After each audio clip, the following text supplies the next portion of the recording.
Si les cardinaux italiens, qui sont au nombre de 28 sur 115, s'entendent entre eux, s'ils réussissent à aussi recueillir des voix d'autres cardinaux d'autres pays, le conclave devrait être rapide et le favori est un Italien, le cardinal archevêque de Milan, Scola.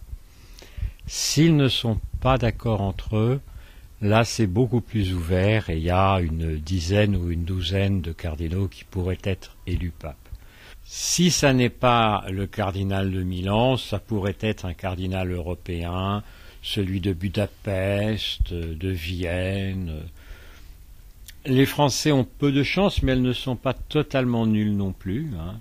Et les cardinaux français seront sûrement très écoutés de leurs confrères.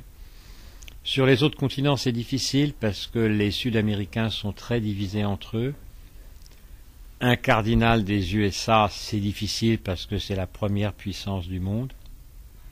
Un cardinal africain, ils sont assez traditionnels aussi, les cardinaux africains. Ils ne s'entendent pas toujours forcément entre eux. Il y a les anglophones, les francophones. Le cardinal de Manille, qui est le Benjamin, le Philippin, pourquoi pas, mais c'est politiquement quelqu'un de très important. C'est le numéro 2 politique du pays. C'est comme si Jean-Marc Ayrault était cardinal, donc ça peut poser des problèmes. Mais si vraiment il y a des blocages, rien n'est impossible. Mais le plus probable, c'est quand même un choix d'un grand favori. Mais tout est fait dans la procédure pour que ça aille rapidement.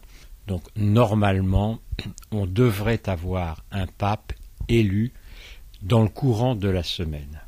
Si ça n'était pas le cas, c'est qu'il y aurait vraiment une crise. C'est relativement peu probable.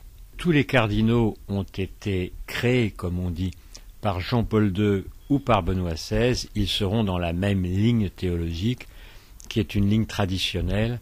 Quelle que soit la couleur de la peau, le continent d'origine, ça n'a aucune importance. Il n'y a pas à attendre de pape révolutionnaire, sûrement pas. Simplement, il pourrait y avoir quelques nuances à la marge. Dans la forme, il pourrait y avoir des cardinaux un peu plus novateurs, mais sur le fond, non.